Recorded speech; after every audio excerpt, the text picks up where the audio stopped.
The phone rang at midnight, a sound so piercing it seemed to split the silence in two. The guard barely glanced at me as he handed me the receiver, his expression dull and detached.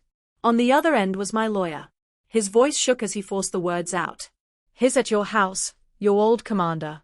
He hurt your daughter." "I can't," then only silence. No details, no explanation.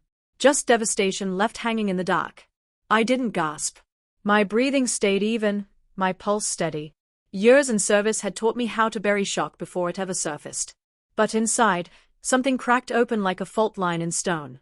That night, the warden appeared. His silhouette stretched tall against the cold metal walls.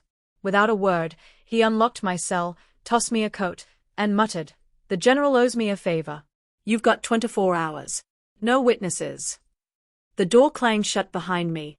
The war I thought I'd left overseas had just followed me home. The night air felt wrong, thick with iron, sharp with rust. I kept walking, steps measured and deliberate. My thoughts circled the man waiting for me, my commander.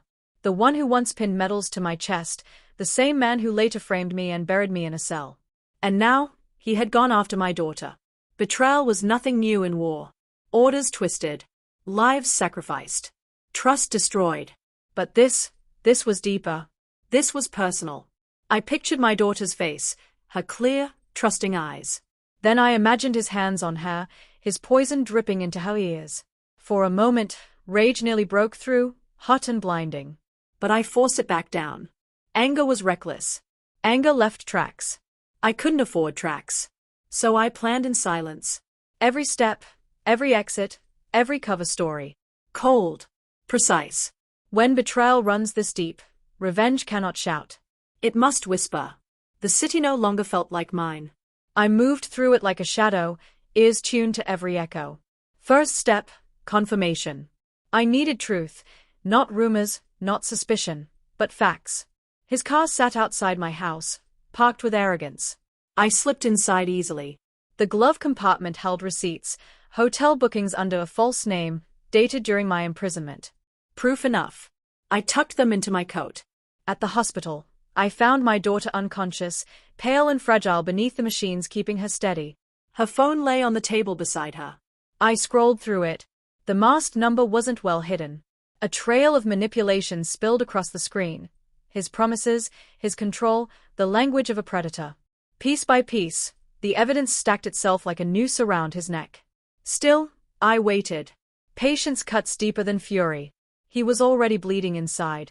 I only had to let him feel it. I trailed him for hours. From crowded bars to empty streets, he laughed with strangers, shameless and free. My presence lingered at the edge of his world, unseen. Not yet.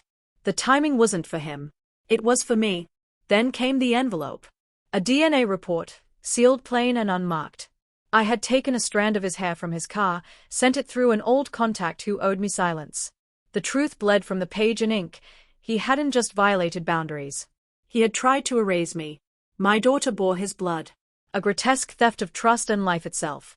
I walked into my home, into the dining room where he sat boldly in my chair, drinking wine as if he owned the place. He smiled when he saw me, the smug grin of a man who thought he had won. I slid the envelope across the table. No words.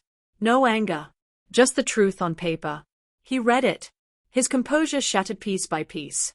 His mouth opened, searching for excuses, but the words tangled and fell apart. I stayed silent. Silence was sharper than any blade. He reached toward me. I stepped back. Distance was its own punishment. "I raised her," I said finally, my voice stripped of emotion. "Not you. Never you." I left the papers where they lay. Left him staring at the ruins of his fantasy. I didn't strike him. I didn't need to. The truth itself was the wound. His own reflection would finish the job. His legacy burned the moment I walked away, leaving him impaled on the knowledge that every move he made, I had already unraveled. I returned to the hospital.